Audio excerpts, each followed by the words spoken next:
Good morning વિદ્યાર્થી મિત્રો, last છેલ્લા લેક્ચરમાં આપણે આલ્કોહોલનું નિર્જલીકરણ વિશે ભણ્યા હતા.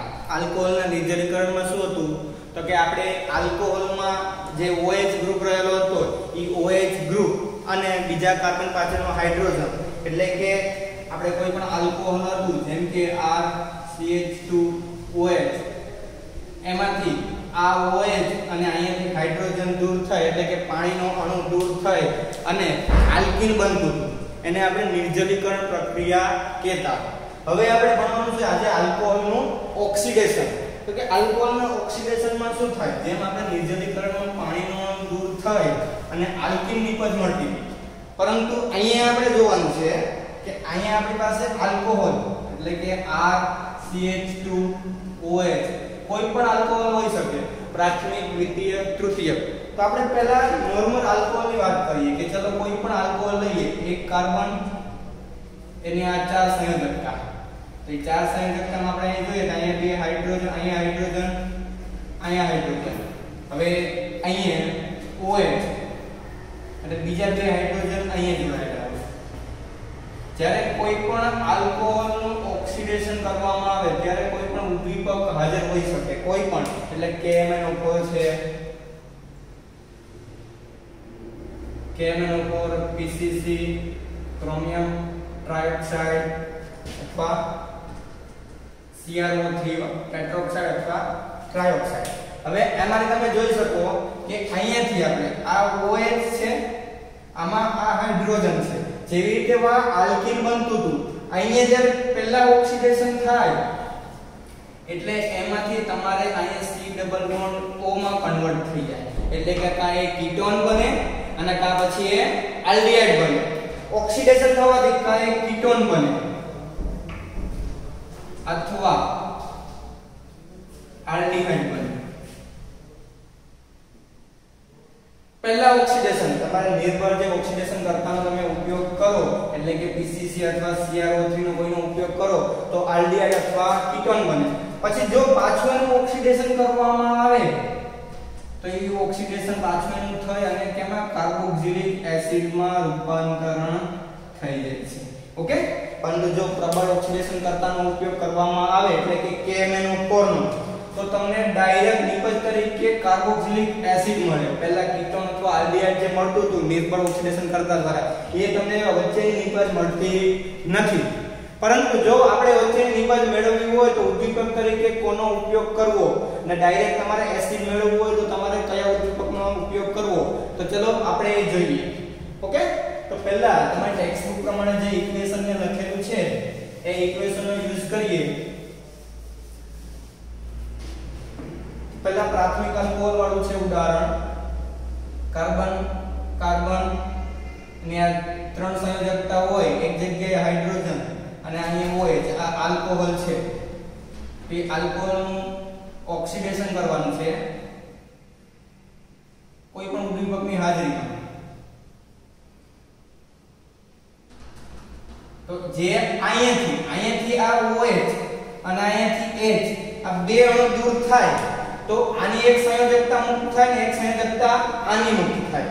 એટલે આમ ખરેખર તમે જોવા જાવ તો આ CH2OH હોય તો બંધ, અહીંયા જો ઓક્સિજન માનો આ હાઇડ્રોજન બંધ તૂટે અને આ કાર્બન માનો આ બીજો એક હાઇડ્રોજન, એટલે બે H2 દૂર થાય.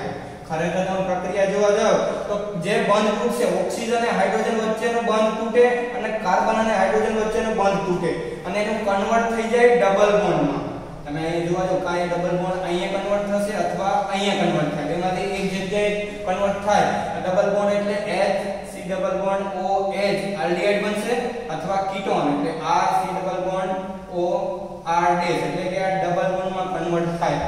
એના લીધે આ પ્રક્રિયાને ડિહાઇડ્રોજનેશન અથવા વિહાઇડ્રોજનેશન પણ કહેવામાં આવે છે. ઓકે, તો ચલો આ પ્રક્રિયા તમે લખી શકો અહીંયા C ડબલ બોન્ડ O. અહીંયા તમે જો આ સંયોજકતા કેટલી હતી, અહીંયા 4 માં અહીંયા થઈ ગયો પ્લસ તરીકે, અહીંયા બીજો જે કાર્બન હોય એ તમારે અહીંયા કીટોન બનશે અથવા આલ્ડીહાઇડ બનશે. ઓકે, તો હવે જો પ્રાથમિક આલ્કોહોલ હોય, પ્રાથમિક આલ્કોહોલ ત્યારે ઉદ્દીપક તરીકે કોનો ઉપયોગ કરવામાં આવે અને દ્વિતીયક આલ્કોહોલ હોય ત્યારે કોનો ઉપયોગ કરવામાં આવે, તો એ જોવાનું છે. જો પહેલા RCH2OH જ્યારે કોઈ પણ આલ્કોહોલનું ઓક્સિડેશન કરવામાં આવે ત્યારે સૌપ્રથમ એ આલ્ડીહાઇડમાં પ્રાથમિક આલ્કોહોલ હોય એટલે આલ્ડીહાઇડમાં કન્વર્ટ થાય. એ આલ્ડીહાઇડમાં કન્વર્ટ થાય ત્યારબાદ એનું પાછું ફરીથી ઓક્સિડેશન કરવામાં આવે ત્યારે કાર્બોક્સિલિક એસિડમાં કન્વર્શન થાય. ઓકે, ચલો તો આમાં તમારે ઉદ્દીપક તરીકે કોનો ઉપયોગ કરવો એ આપણે જોવાનું છે. તો પહેલા તમે અહીં લખી શકો કે પ્રાથમિક આલ્કોહોલ અને દ્વિતીય આલ્કોહોલનું ઓક્સિડેશન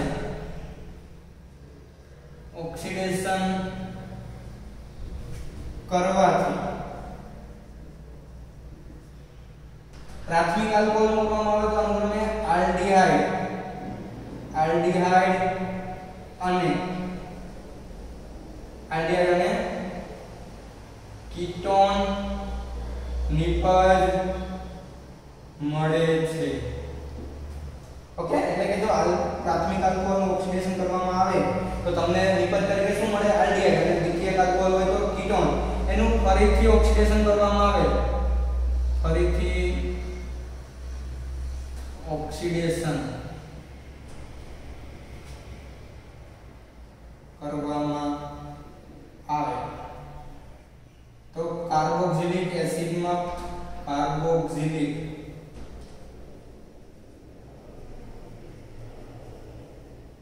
એસિડમાં રૂપાંતરણ થાય અથવા નિપજ મળે, રૂપાંતરણ થાય છે. જોયું અહીં તમે પહેલું શું હતું? RCH2OH એનું તમારે આલ્ડીહાઇડમાં રૂપાંતરણ થયું અને પછી એનું કાર્બોક્સિલિક એસિડમાં. ઓકે, તો પહેલું જો એનું એક સમીકરણ તમે છે આ કાર્બન, અહીંયા તમે ચાર સંયોજકતા જો તો આ હાઇડ્રોજન અને આ ઓક્સિજન હાઇડ્રોજન. તો જે તમારી પાસે આલ્કોહોલ હતું એની જ્યારે ઓક્સિડેશન દરમિયાન શું થાય? તમારું જે પહેલું ઇક્વેશન છે ને, પહેલું ઇક્વેશન એ આવી રીતે છે. તો કે ખરેખર તો બંધ તૂટે, એટલે કે આ ઓક્સિજન અને હાઇડ્રોજન વચ્ચેનો બંધ તૂટે અને આ કાર્બન અને હાઇડ્રોજન વચ્ચેનો આ બે બંધ તૂટે. ક્યાં બે બંધ? કાર્બન અને હાઇડ્રોજન, ઓક્સિજન અને હાઇડ્રોજન, અને ઈ બે બંધ તૂટી અને આ કાર્બન અને ઓક્સિજન વચ્ચે ડબલ બોન્ડનું નિર્માણ થાય છે. એટલે કે આ બંધ તૂટી આ બે તો હતું એમનું એમ જ, આની એક સંયોજકતા મુક્ત થઈ, એક સંયોજકતા આની મુક્ત થઈ અને જે કન્વર્ટમાં થાય ડબલ બોન્ડમાં અને બે હાઇડ્રોજન દૂર થાય છે.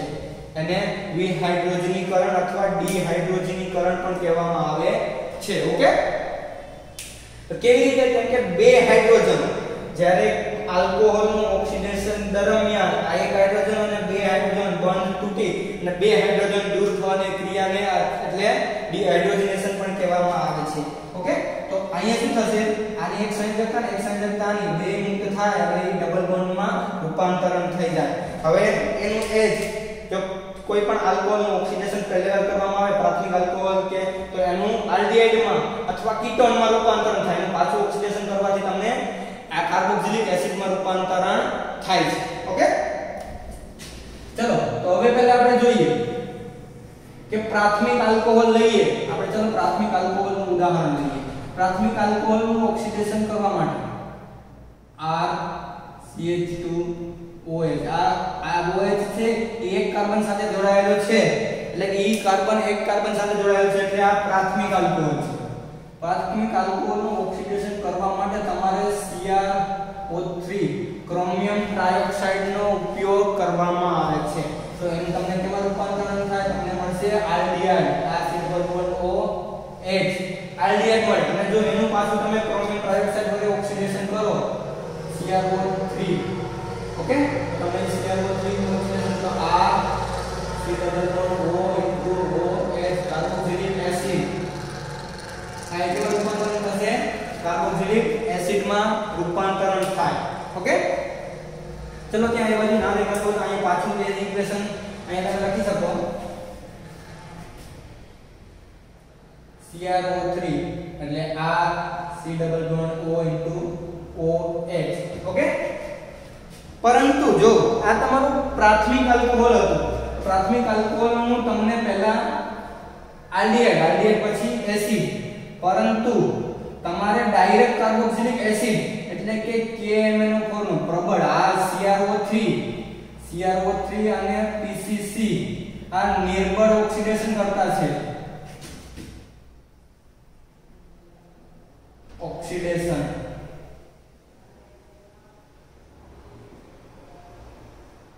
જ્યારે KMnO4 એટલે પોટેશિયમ પરમેંગેનેટ, પોટેશિયમ પરમેંગેનેટ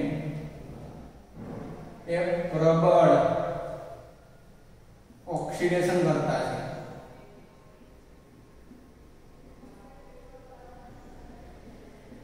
જો તમે પ્રબળ ઓક્સિડેશન કરતાનો ઉદ્દીપક તરીકે ઉપયોગ કરો તો ફાસ્ટ રિએક્શન થાય અને ડાયરેક્ટ તમને કેમાં આ કાર્બોક્સિલિક એસિડ મળે, આ વચ્ચેની નિપજ મળે નહીં. કાર્બોક્સિલિક એસિડ તમને ડાયરેક્ટ કેમાં મળે? કાર્બોક્સિલિક એસિડમાં. KMnO4 નો ઉપયોગ કરો તમે, જો અહીં પ્રાથમિક, દ્વિતીયક કે તૃતીયક આલ્કોહોલ કોઈ પણ લ્યો, પ્રાથમિક અને દ્વિતીયક, આમ તૃતીયક આલ્કોહોલ ઓક્સિડેશન થતું નથી, પણ તમે કોઈ પણ ઓક્સિડેશન લ્યો અને તમે ઉપયોગ પણ કરો KMnO4 પ્રબળ ઓક્સિડેશન કરતાનો તમે ઉપયોગ કરો એટલે તમને ડાયરેક્ટ આ શું મળે? C double bond OH carboxylic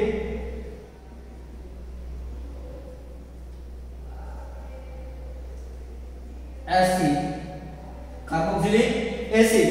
જો KMnO4 તો ડાયરેક્ટ કાર્બોક્સિલિક એસિડ મળે. તમે જો એક વખત CrO3 પ્રાથમિક આલ્કોહોલ લ્યો તો તમને આલ્ડીહાઇડ મળે, પછી આલ્ડીહાઇડ માંથી તમને પાછું RC double bond OH acid carboxylic acid મળે. પરંતુ તમે દ્વિતીયક આલ્કોહોલ લ્યો,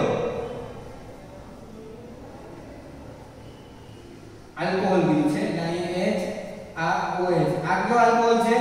દ્વિતીયક.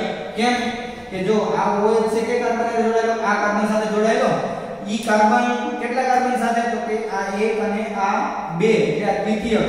જો એનું તમે CrO3 ઓક્સિડેશન કરતા વડે અથવા PCC નો ઉપયોગ પછી કહું છું તમે કરો તો તમને અહીંયા મળશે RCR ડેશ અને આ તમને મળશે કીટોન.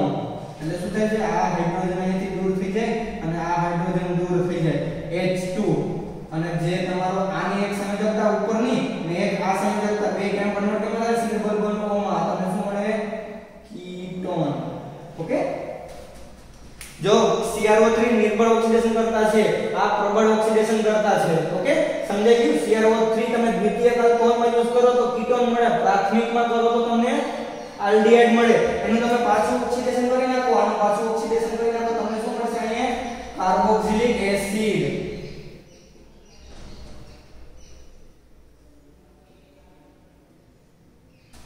એસિડ. ઓકે, જે તમને અહીં મળ્યું છે, ખાલી તમને પ્રાથમિક હોય તો આલ્ડીહાઇડ મળે અને દ્વિતીયક હોય તો તમને કીટોન મળે. ઓકે, બાકી કાર્બોક્સિલિક એસિડ તો તમને લાસ્ટમાં પ્રબળ ઓક્સિડેશન કરતાનો ઉપયોગ કરો ડાયરેક્ટ કાર્બોક્સિલિક એસિડ મળે. હવે PCC શું છે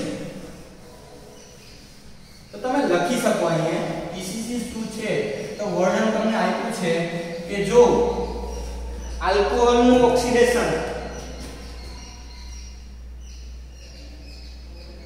આલ્કોહોલ નું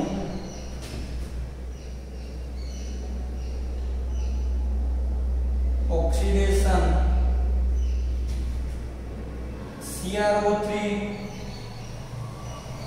ઉદ્દીપક ની હાજરીમાં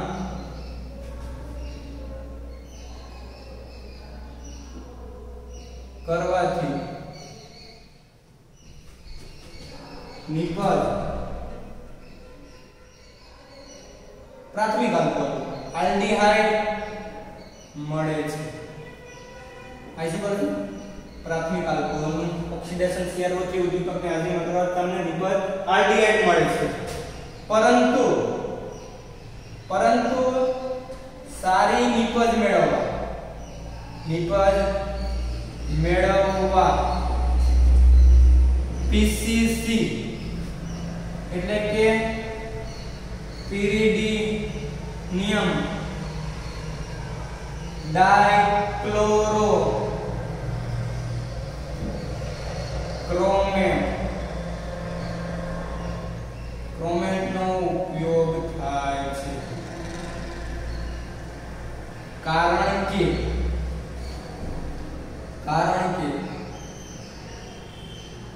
કે પીસીસી એ CrO3 કરતા સારો ઓક્સિડેશન કરતા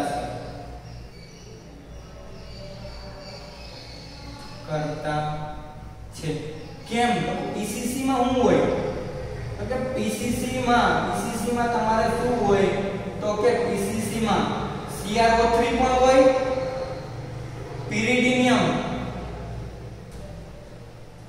पिरिडीनियम प्लस HCl આ ત્રણેયનું મિશ્રણ આવેલું હોય ઓલામાં ખાલી CrO3 એકલો જ હતો પણ पिरिडीनियम અને HCl આવે તો સારો ઓક્સિડેશન કરતા થઈ જાય સારો ઓક્સિડેશન કરતા હોય તો એનો ઉપયોગ વધારે થાય અને એનો ઉપયોગ વધારે થાય તો સારી એવી તમને નિપજ મળે એટલે કે સારી નિપજ આઈડિયલ મેળવવા માટે પીસીસી નો ઉપયોગ થાય તો આપણે પીસીસી નો ઉપયોગ કરીએ તમારી ટેક્સ્ટ બુક માં આપ્યું એ પ્રમાણે CH2 આ CH ડબલ બોન્ડ CHOH આ તમને આનું ઉદાહરણ આપ્યું તો આ કેવો આલ્કોહોલ છે પ્રાથમિક આલ્કોહોલ છે કેમ તો કે આ OH કયા કાર્બન સાથે જોડાયેલો આ કાર્બન સાથે ઈ એક કાર્બન સાથે ડબલ બોન્ડ છે કે સિંગલ બોન્ડ આપણે કઈ ફરક પડતો નથી ઓકે ઓક્સિડેશન કરતા કોની હાજરીમાં પીસીસી पिरिडियम डाइक्लोरोक्रोमेट ની હાજરીમાં ઓક્સિડેશન કરતા તમને અહીંયા નિપજ તરીકે શું મળે RCH2 આ CH ડબલ બોન્ડ CHO અથવા C ડબલ બોન્ડ OH પણ લખી શકો ઓકે આ તમને શું મળ્યું અહીંયા નિપજ તરીકે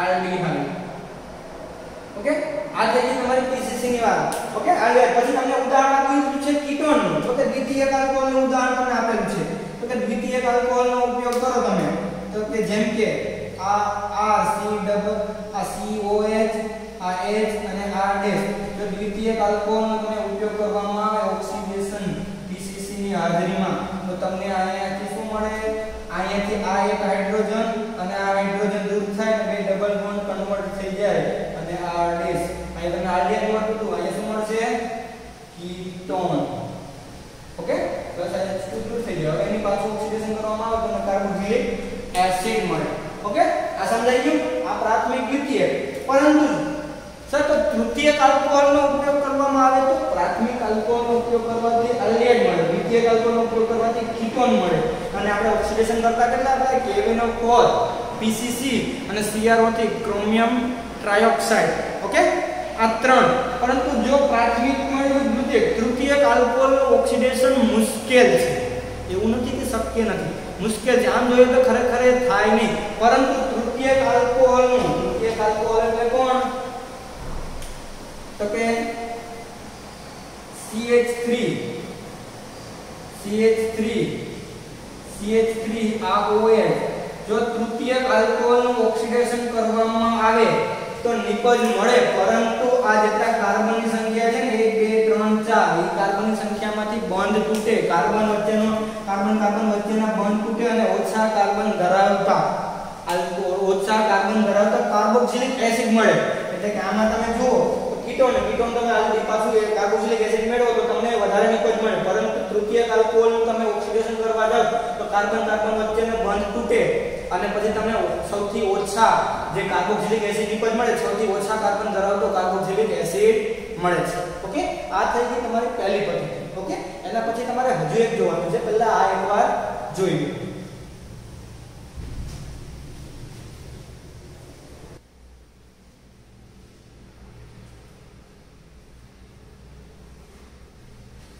ઓકે ત્યાર પછી આપણે જોવાનું છે કે બીજું એમાં પદ્ધતિ આપેલી છે એટલે કે બીજી રીતે કઈ રીતે ઓક્સિડેશન કરી શકો તો કે જો તમને પ્રાથમિક આલ્કોહોલ એટલે કે RCH2OH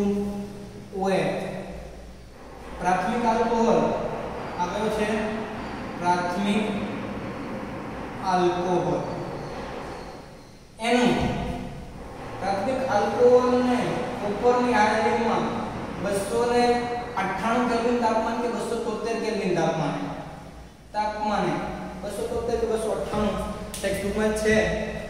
જોઈ લ્યો કેલ્વિન તાપમાન તમારે શું કરવાનું છે પ્રક્રિયા કરવાથી તમને પ્રાથમિક આલ્કોહોલ નું કેમાં રૂપાંતરણ થાય આલ્ડીહાઇડ જ્યારે દ્વિતીયક આલ્કોહોલ CH2 દ્વિતીયક આલ્કોહોલ એટલે શું થાય RR' ઓકે અહીંયા OH દ્વિતીયક આલ્કોહોલ કોપર 298 કેલ્વિન તાપમાન ઓકે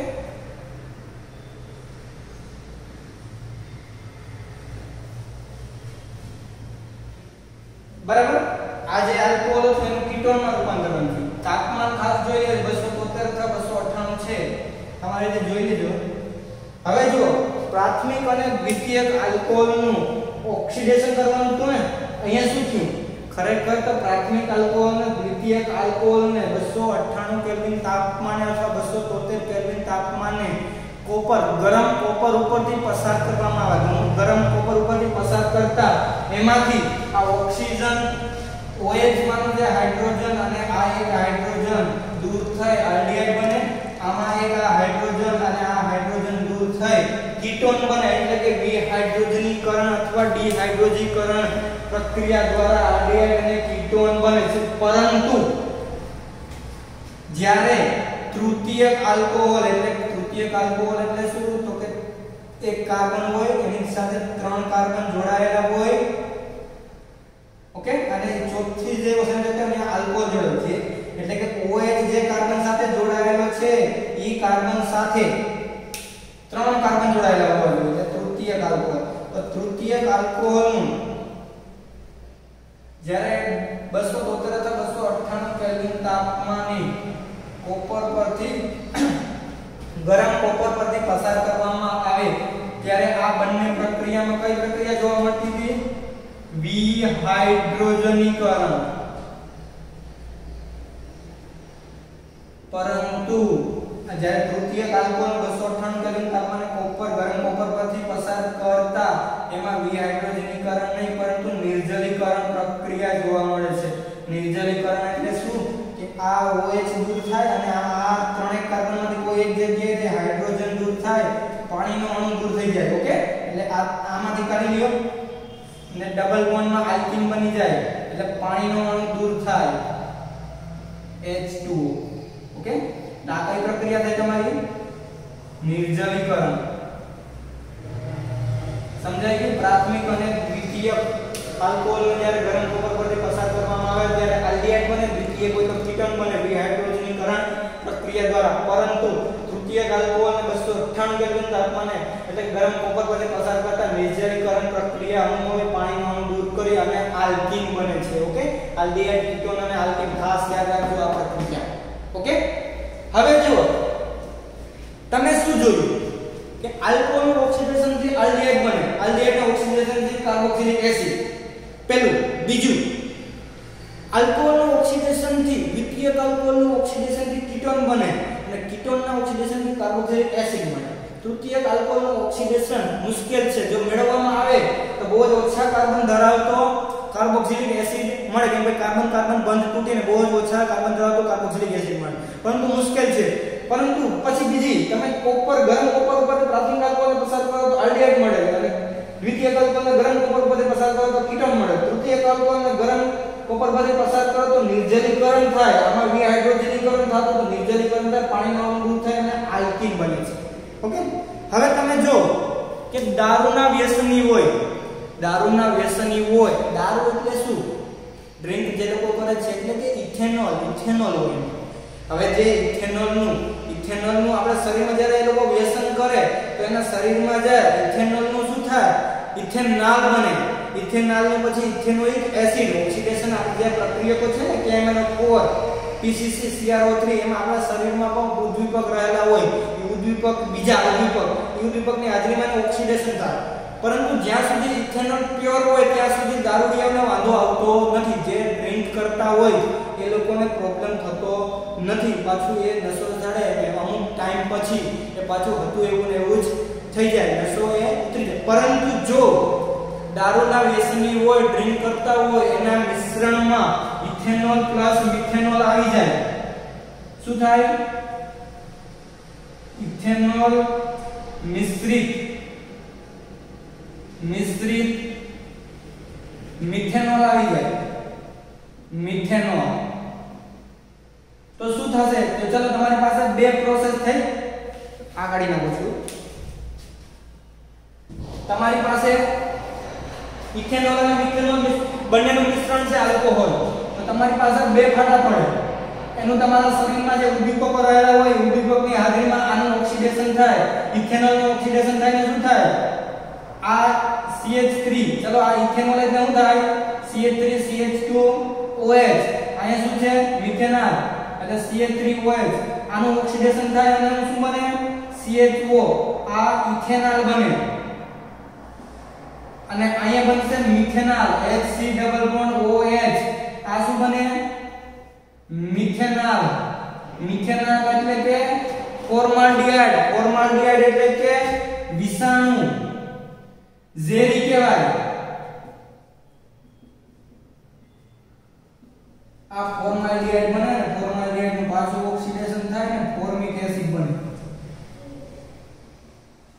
ફોર્મિક એસિડ અથવા એસિડિક એસિડ કે આપણે સોરી ફોર્મિક એસિડ અથવા મિથેનોઇક એસિડ. ઓકે, આ એક જ કાર્બન છે એટલે એને ફોર્મિક એસિડ કહેવાય, અથવા એક કાર્બન એટલે મિથેન એટલે એસિડ એટલે મિથેનોઇક એસિડ. પરંતુ આ ઝેરી નથી, આ ઝેરી છે. એટલે કે જો ઇથેનોલ મિશ્રિત મિથેનોલ કરવામાં આવે, મિશ્રિત આલ્કોહોલ હોય, કેમ કે ઇથેનોલ મોંઘો છે, મિથેનોલ સસ્તો છે, તો એમાં મિશ્રણ બીજું આલ્કોહોલનું મિશ્રણ કરવામાં આવે, એટલે કે ઇથેનોલ મિશ્રિત મિથેનોલ જો આવી જાય તો જે દારૂના વ્યસની હોય એને બે પાર્ટ પડે, ઇથેનોલ બને, ઇથેનોલ બને ને ઇથેનોલનું પાછું ઓક્સિડેશન થાય, CH3COOH ઇથેનોઇક એસિડ બને. પણ ઇથેનોઇક એસિડ એટલે કે એસિડ, એને બીજું નામ શું છે? Acidic acid.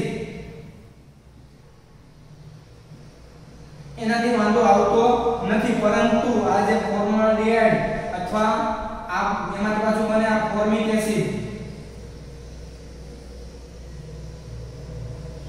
અથવા એને કહેવાય મિથેનોઇક એસિડ.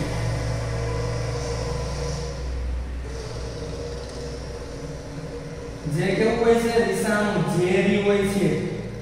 ઝેરી એટલે કે એના લીધે દેખો જોવાની ક્ષમતા આંધળા થઈ શકે અથવા મૃત્યુ પણ થઈ શકે.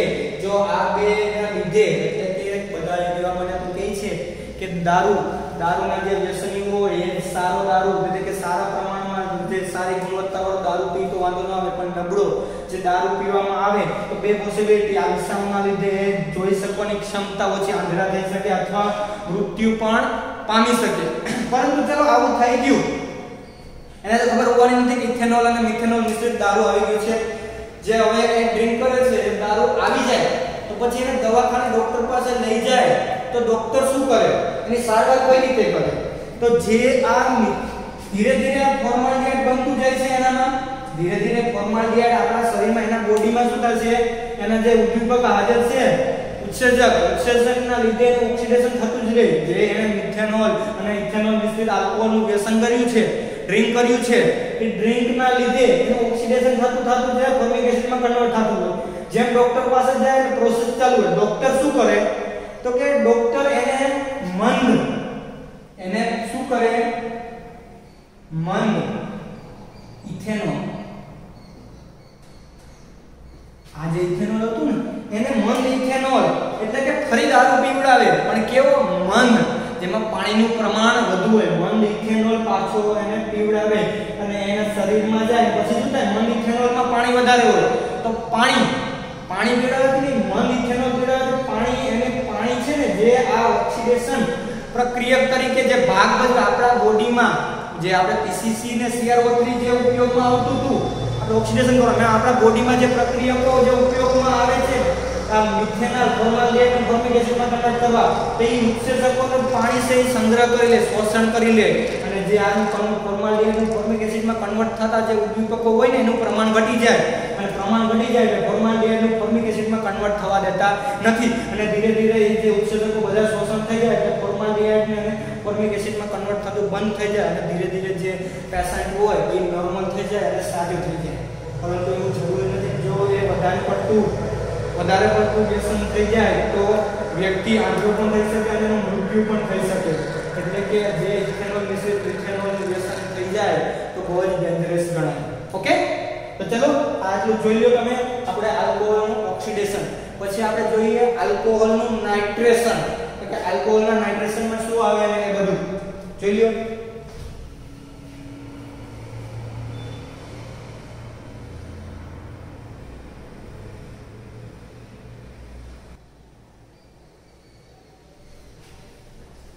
चलो ओके डियर स्टूडेंट, चलो આપણે લાસ્ટ વાળી પ્રક્રિયા જોઈ હતી ને કોપર વાળી RCH2OH પ્રાથમિક આલ્કોહોલ દ્વિતીયક આલ્કોહોલ. આ કોપર પ્લસ આ નીચે મેં કીધું હતું 273 અથવા ત્યાં જોઈ લેજો. ખાસ તાપમાન આઈ થિંક 573 કેલ્વિન જેવું હશે હો, ખાલી જોઈ લેજો, થોડી મિસ્ટેક હતી. ઓકે, ત્યાર પછી તમે જુઓ તો આપણે હવે જોવાનું છે કે ફિનોલની પ્રક્રિયાઓ, ફિનોલની રાસાયણિક પ્રક્રિયાઓ જોઈએ. ફિનોલમાં થતી પ્રક્રિયાઓ, એમાં પહેલી પ્રક્રિયા આપણે જોવાની છે નાઇટ્રેશન. ફિનોલની પ્રક્રિયા. ઓકે, એમાં પહેલું આપણે જોવાનું છે, પહેલા તમે પ્રસ્તાવના આપેલી છે.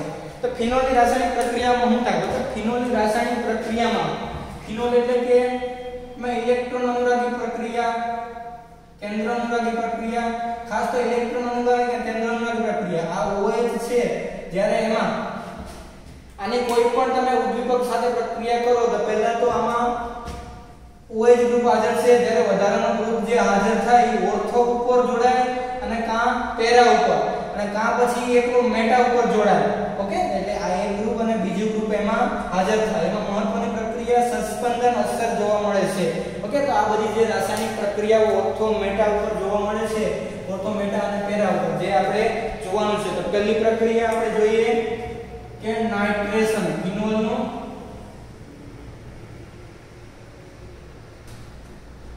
નાઇટ્રેશન.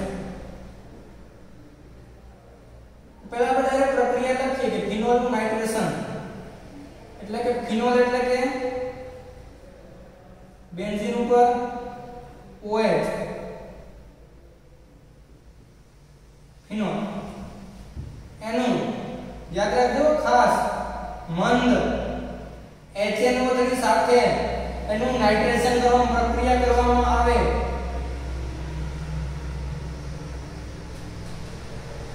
એટલે તમને બે નિપજ મળે.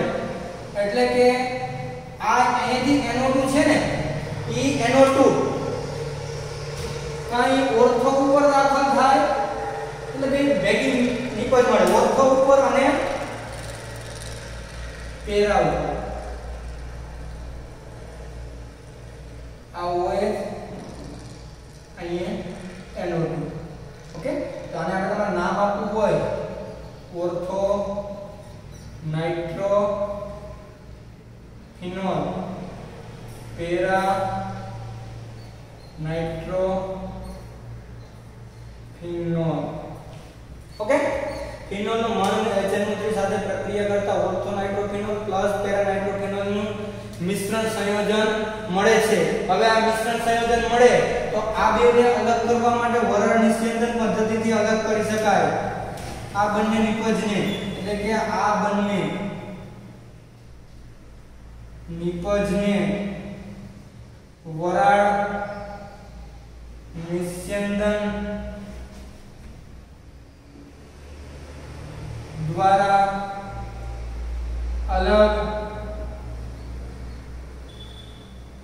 અલગ પાડી શકાય છે. કેવી રીતે વરાળ નિસ્યંદન દ્વારા અલગ પાડી શકાય? તો કે જે આ ઓર્થો નાઇટ્રોફિનોલ માં રચાતો H આંતરાણવીય બંધ, H બંધ એટલે કે હાઇડ્રોજન આંતરાણવી બંધ, અને જે પેરા નાઇટ્રોફિનોલ માં રચાતો H બંધ વચ્ચે થોડો ડિફરન્ટ હોય. આ છે આ વરાળમાં ઓછું, વરાળ નિસ્યંદનમાં ઓછું હોય, આ જ્યારે વધારે હોય. આ વરાળ દ્વારા જે અલગ પાડી શકાય વરાળ નિસ્યંદન પદ્ધતિ દ્વારા. તો કેવી રીતે? તો કે તમે જોઈ શકો ઓર્થો નાઇટ્રોફિનોલ છે, ઓર્થો ઓર્થો નાઇટ્રોફિનોલ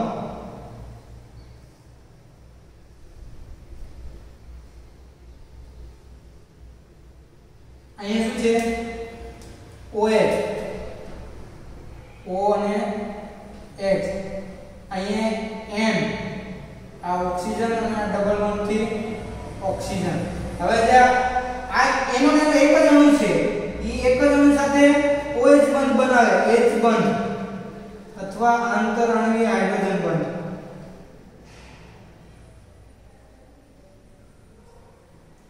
ઈ એના અણુ સાથે જ્યારે para nitrophenol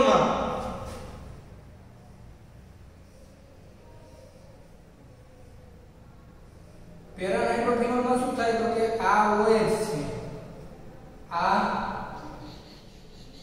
N double bond અને આ ઓક્સિજન તો એમાં શું થાય એમાં એના બીજા અણુ સાથે તો બીજો અણુ અહીંયા જોવો જોઈએ ખરેખર આને આપણે આડું ડ્રો કરવું જોઈએ એ ખરેખર ઊભું નહીં આવી શકે તો આને આડું ડ્રો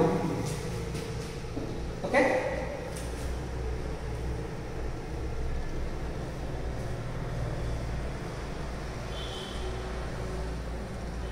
અહીંયા શું છે આપણે એક બાજુ OH એક બાજુ NO2 N ડબલ બોન્ડ અને આ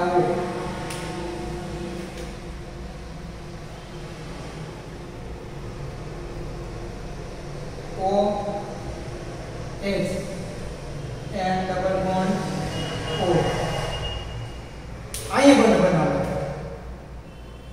હવે તમે જોઈ લો અહીંયા એક જ અણુ સાથે OH જેની સાથે જે બેન્ઝીન છે એનો જ OH એના જ NO2 માના ઓક્સિજન સાથે બંધ બનાવે છે ઈ આંતરઅણુવીય H બંધ મજબૂત હોય જ્યારે આની જે આ એક અને આ બીજા બે અલગ અલગ અણુઓ વચ્ચે OH H આંતરઅણુવીય બંધ બનાવે છે એના લીધે એને વરાળ નિષેધન પદ્ધતિથી અલગ કરી શકાય છે ઓકે તો આ બે જે આવે એને વરાળ નિષેધન પદ્ધતિથી બેને અલગ કરી શકાય પરંતુ નિપજ તમને મળે એ બહુ જ ઓછી જોવા મળે ઓકે તો કે બીજું આ મંદની જગ્યાએ સાંદ્ર HNO3 ઉપયોગ કરીએ તો ઓકે આ તમારી પાસે શું છે ફિનોલ એનો તમારી જગ્યાએ સાંદ્ર HNO3 નો ઉપયોગ કરો તમારે આ તાપમાન તમારે લખવું હોય તો લખી શકો તાપમાન પણ આવશે 273 કેલ્વિન તાપમાન ખાસ યાદ રાખજો પ્રક્રિયા કરવામાં આવે તો એનું સાંદ્ર HNO3 એટલે ડાયરેક્ટ એનું તમારે રૂપાંતરણ થઈ જાય છે 2,4,6 ટ્રાઇનાઇટ્રોફિનોલ એટલે કે 2 ઉપર NO2 4 ઉપર NO2 6 ઉપર NO2 ઓકે 2 4 6 ટ્રાઇનાઇટ્રોફિનોલ એને તમારે શું કહેવામાં આવે પિક્રિક એસિડ ખાસ યાદ રાખજો એનું સામાન્ય નામ છે પિક્રિક એસિડ હવે તમે જોઈ શકો કે HNO3 દ્વારા 273 અથવા 278 કેલ્વિન તાપમાને તમે પ્રક્રિયા કરો એટલે કે અહીંયા NO2 એટલે અહીંયાથી 1 નંબર આપો 2 number 3 number 4 number 5 number 6 number એટલે 2 ઉપર 4 ઉપર અને 6 ઉપર 3 છે એટલે કે ટ્રાય 2 4 6 ટ્રાય અને NO2 એટલે કે નાઇટ્રો અને બેન્ઝીન પર હોય એટલે કે phenol 2 4 6 try nitrophenol picric acid જો ફિનોલ નું ડાયરેક્ટ સાંદ્ર HNO3 સાથે પ્રક્રિયા કરવામાં આવે 273 કેલ્વિન તાપમાને તો તમને પિક્રિક એસિડ એટલે કે 2 4 6 ટ્રાય નાઇટ્રોફિનોલ નિપજ મળે છે જે વધારે એસિડિક હોય છે પરંતુ હવે જો તમને અહીંયા બીજી એક પ્રક્રિયા આપી નથી તમને ખાલી વર્ણન આપ્યું છે કે જો ફિનોલ ખાસ યાદ રાખજો આ ફિનોલ ની સાંદ્ર સલ્ફ્યુરિક એસિડ સાથે સલ્ફ્યુરિક કીધું HNO નથી કીધું સાંદ્ર સલ્ફ્યુરિક એસિડ સાથે 273 કેલ્વિન તાપમાને પ્રક્રિયા કરવામાં આવે તો તમને નિપજ તરીકે ડાઇસલ્ફ્યુરિક SO3S ડાઇસલ્ફ્યુરિક ફિનોલ વાળું મળે એટલે કે 1 2 3 4 જેવા જાય તો 1 2 3 4 ડાઇસલ્ફોનિક ફિનોલ અથવા સલ્ફોનિક એસિડ પણ કહી શકો નિપજ મળે છે એનું એટલે કે આનું હવે તમારે સાંદ્ર HNO3 સાથે પ્રક્રિયા કરવામાં આવે તો તમને નિપજ તરીકે 2,4,6 ટ્રાઇનાઇટ્રોફિનોલ એટલે કે પિક્રિક એસિડ મળે છે જેની પ્રક્રિયા તમે લખી શકો તો કે હા મેં લખી લીધી છે ફિનોલ નું આ શું છે ફિનોલ ની સાંદ્રતા H2S ઉપર 273 કેલ્વિન તાપમાન પ્રક્રિયા કરતા ડાયસલ્ફોનિક એસિડ એટલે ફિનોલ માં જોવા મળે પછી એની સાંદ્રતા HNO સાથે પાછી પ્રક્રિયા કરો તો પિક્રિક એસિડ 2,4,6 ટ્રાઇનાઇટ્રોફિનોલ અથવા એને શું કહેવાય પિક્રિક એસિડ ઓકે આ થયું તમારું ફિનોલ નું નાઇટ્રેશન હવે એનું ફિનોલ નું હેલોજિનેશન આપણે નેક્સ્ટ લેક્ચરમાં ભણીશું ખાસ યાદ રાખજો કે જ્યારે ફિનોલ નું પરિવર્તન પૂછાય ફિનોલ નું મંદ HNO સાથે પ્રક્રિયા કરતા તમને ઓર્થો ને પેરા નિપજ મળે જેને વરાનિષેચન પદ્ધતિથી અલગ પાડી શકાય કેમ કે બંને જો આ ઓર્થો વાળું છે એ એના અણુ સાથે H બંધ બનાવે જ્યારે પેરા વાળું છે બીજા અણુ સાથે H બંધ બનાવે છે એના લીધે વરાનિષેચનથી અલગ કરી શકાય કે આ ઓછો હોય ઓકે પછી જો આ મંદની જગ્યાએ સાંદ્ર યુઝ કરવામાં આવે તો નિપજ તરીકે પિક્રિક એસિડ મળે કેમ કે તમને પૂછી શકે આ આટલું પૂછે નિપજ તો તમારે જોવાની અહીંયા શું મળે 2,4,6 ટ્રાઇનાઇટ્રોફિનોલ અને કદાચ આ સાંદ્ર HNO ની જગ્યાએ સાંદ્ર H2S ઉપર પૂછે તો તમારે પહેલા આ લખવાનું ડાયસલ્ફોનિક એસિડ વાળું ઓકે પછી એનું પાછું સાંદ્ર HNO સાથે પ્રક્રિયા કરો તો પિક્રિક એસિડ મળે તો પિક્રિક એસિડ બનાવવાની આ બે પદ્ધતિ ખાસ યાદ રાખજો ઓકે સાંદ્ર ક્યારે યુઝ થાય મંદ ક્યારે યુઝ થાય બે ઓકે થેન્ક યુ ચલો બાકી નેક્સ્ટ લેક્ચરમાં